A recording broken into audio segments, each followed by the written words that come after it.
Christian here with Feel Good Gaming for another deck tech video. Today we're doing Atla Nest Tender.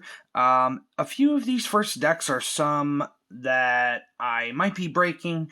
I don't know yet, but they are just amazing decks that I love. I have tons of decks. I have over 40 decks, so I just wanted to put that out there just so you get some kind of idea of where my deck teching is coming from. This sleeve here, I already took out the Enlightened Tutor, just as a heads up. So that's why I put it there to remind me. There was an Enlightened Tutor, and you'll see why I would have it in here in just 1 second, because Atla Palani Nest Tender is a 2/3 human shaman for NAYA +1. That's red, green, white. You can pay 2 and tap it to create a 0/1 green egg creature. Whenever an egg I control dies, reveal cards from the top of my library until you reveal a creature. Put that card on the battlefield and the rest at the bottom. So you're basically chaos warping, essentially, every time you pay 2 mana, you create an egg, and when that egg dies, you're going to get something crazy. So let's show some cards. We're going to start off with some ramp. Sky Shroud Claim. Urban Utopia, just to get a turn 3 Atla. Not too bad. You get a card draw 2 on that one. Nature's Lore, same thing. This is one that you could hit from the top deck. Obviously, it gives other people mana. It gets the whole board double mana, but sometimes you just need it for these big bombs. 3 Visits. Cultivate. Mirari's Wake for double mana once again, of course. And then on to some card draw. Rishkar's Expertise. You're going to draw cards equal to the greatest power among creatures you control, and you may cast a card with 5 mana or less from it. Like Soul's Majesty, you can cast that even. You draw cards equal to the number of power target creature you control. Alright, now we're going to move. This is either protection or removal. First one, Artifact Mutation for Gruul instant. Destroy target artifact. Can't be regenerated. And you get X 1/1 Saprolings equal to that artifact's converted mana cost, which I actually really like. Corrosion Grip. Everybody knows this one. It's a split-second spell, so there's no reactions that could be made when you cast that spell. One of my favorites. Another one of my favorites here, I've been putting in almost every deck that has green. Return to Nature, 2 mana. You get an artifact enchantment or exile a card from a graveyard for that guy who's just, bringing Kakusho back a million times. Gary, I love this card. Broken Bond. It could be used as some ramp as well, if you want to use it as that early game just to get rid of anything available. You get an artifact or enchantment and then put a land on from your hand to the battlefield. Tribute to the Wild makes each opponent sax an artifact or enchantment. Really good. Druid's Deliverance is just for preventing combat damage, but you also populate. So you end up getting another egg token if you have one. And then Sundering Growth is either green or white twice for an instant that destroys an artifact or enchantment. And you populate as well to make some more egg tokens. Okay, now we're going to move on to some of the bombs in the deck. The exciting things that we want to rip off the top deck. This deck is a blast, I'm telling you. Just not knowing exactly what's what. Sometimes people even you know what? I'm gonna swing it. Hit you with the egg. Just whatever you get, don't hit me with it. I'm like, oh yeah, of course, yeah, sure, of course, man, anything. Terastodon. I'm sure people know that one, right? 8 mana. When it enters, you destroy 3 non-land, non-creature permanents, and they get a 3/3 elephant for each one. Archetype of Endurance, one of the best ones, really. Gives all your creatures hexproof, including it. Galta. It's just a 12/12 trample. That's about it. Aggressive Mammoth, it's in here to give all my other creatures trample, which I like. Zatelpa, aka every keyword in Magic. Thragtusk. This one's not the greatest, but it's just a little bit of value. 5 life, you get a beast on the way out. Marisi, I really like for the goading. Your opponents can't cast spells during your combat is really huge too, actually. Whenever a creature you control deals combat damage, you go to each creature a player controls. So if you can get in on more than one player even, you're going to get more than one thing. Nyx Bloom Ancient, because why the hell not, right? Am I right? Oh, look at that. My last game must have had both of these guys out. That's no good for those guys. So this guy's triple mana, Nyx Bloom, just by the way, for people who don't know. You would tap for 3 times the mana. Vorinclex. Whenever you tap land for mana, you add 1 more extra. And whenever an opponent taps a land for mana, that land does not untap. Yep, sorry guys.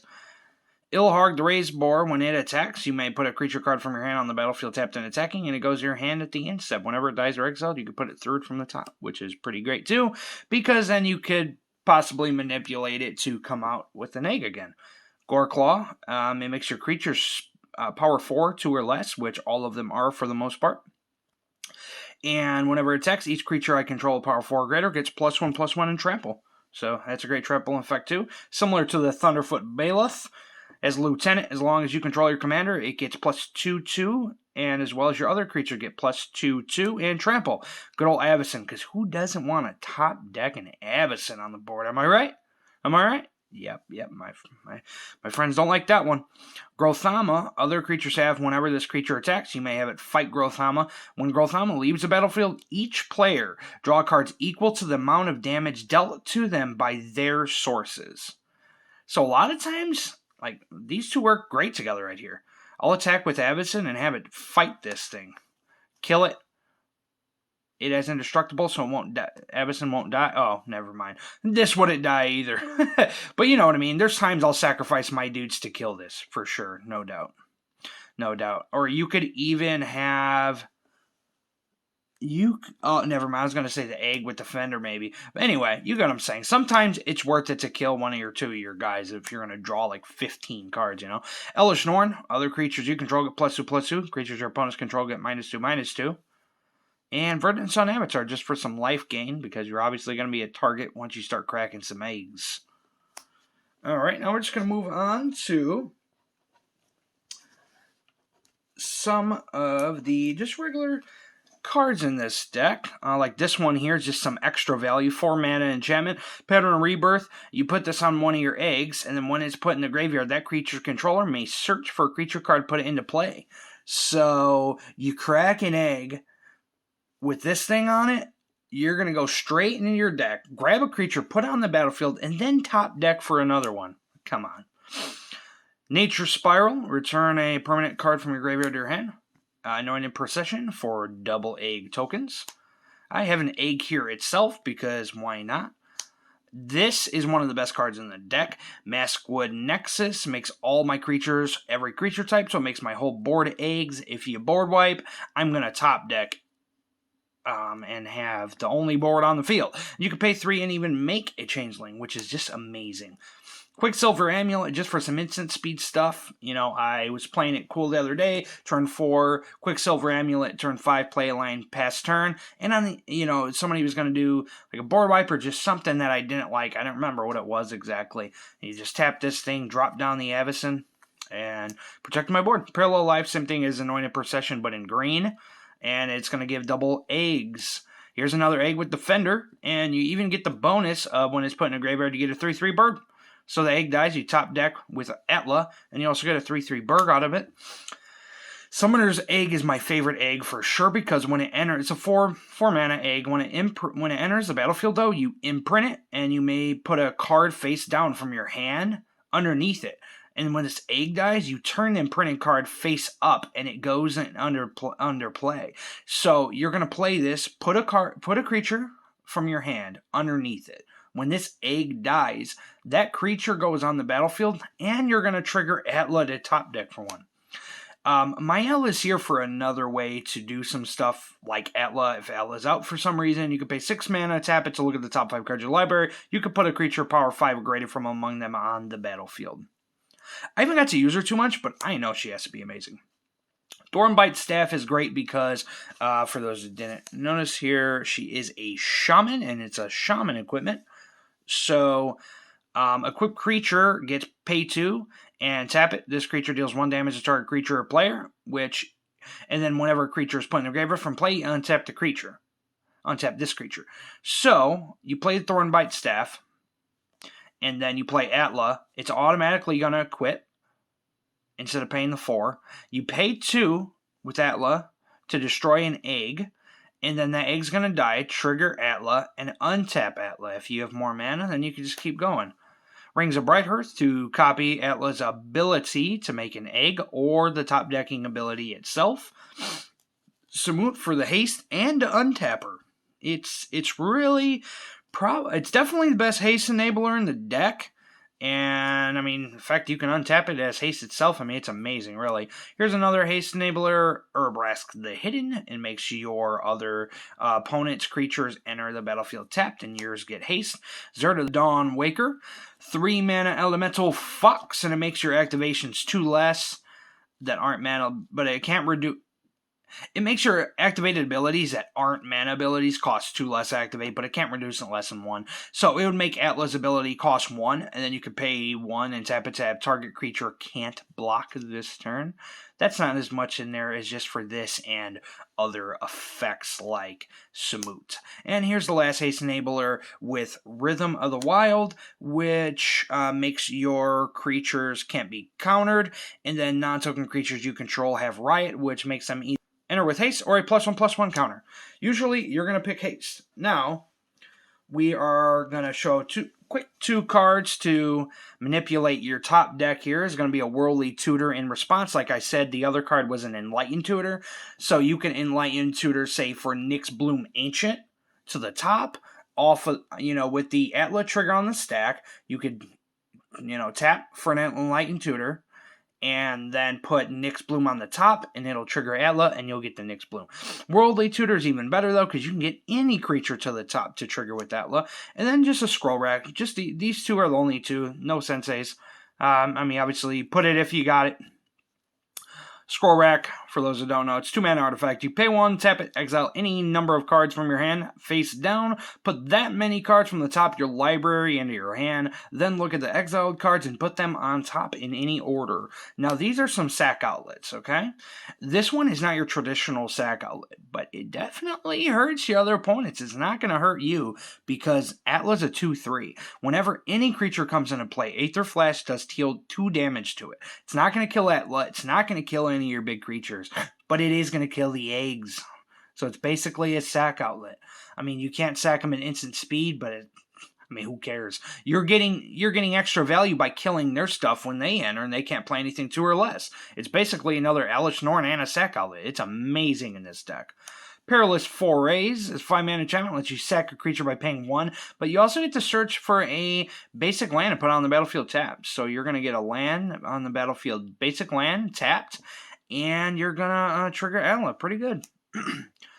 Typical Ashnod's Altar here, with some of the tap effects that really works. Ashnod's Altar and the Thornbite Staff work well together, because you're going to... if you have 2 eggs, you're going to deal 1 damage to one, untap it, sack the other one, and that's how you pay to untap it kind of thing. It just goes well, obviously. Blasting Station, 3-mana artifact, sack a creature. Blasting Station does 1 damage to target creature or player. Whenever a creature comes into play, you may untap it. So that is also another way with Ashnod's, because you could tap it to deal 1 damage to the egg. Now, when the egg cracks and brings a new creature, it's going to untap Blasting Station. So you can crack another egg, essentially. So it's not like an Ashnod's, but still good. Evolutionary Elite, 2-mana enchantment. You can pay green, sack a creature, reveal cards from the top until you get a creature, and it goes to your hand. It's like Atla, but instead of the battlefield, goes to your hand. Still really, really good. Now, let's move on to the lands really quick before we finish it off. As far as non-basics, we got Wooded Bastion, a filter land here. Corrosion Verge gets you a Plains and a Forest card. Filter Gruul, Reliquary Tower. Enters tapped unless you have a Forest or Plains. This is the Battle Bond Celestia land, a Temple Garden, Sacred Foundry, Stomping Ground, Canopy Vistas, 2 or more basic lands. Filter Moss Fire Valley. This one you have to reveal a Forest or a Plains. Evolving Wild, and then the rest are going to be basic. Those are the lands of the deck. Now we are going to get to the end of the deck with the win cons. First one here, Waves of Aggression, 5 mana. I don't know if people realize this thing went up to like $30 right now, though. So if you don't want to buy that, understandable. Untap all creatures that attack this turn. After the main phase, there's an additional combat phase, followed by an additional main phase. So you can untap all your creatures, get a second combat, and as Retrace, you can play it from your graveyard by discarding a land in additional to paying its mana cost. So you can cast it twice and hit your third even. Savala's Stampede, 6 mana sorcery. Council's Dilemma, so it's a voting card. Starting with you, each player votes for wild or free. Reveal cards from the top of your library until you get a creature card with each wild vote.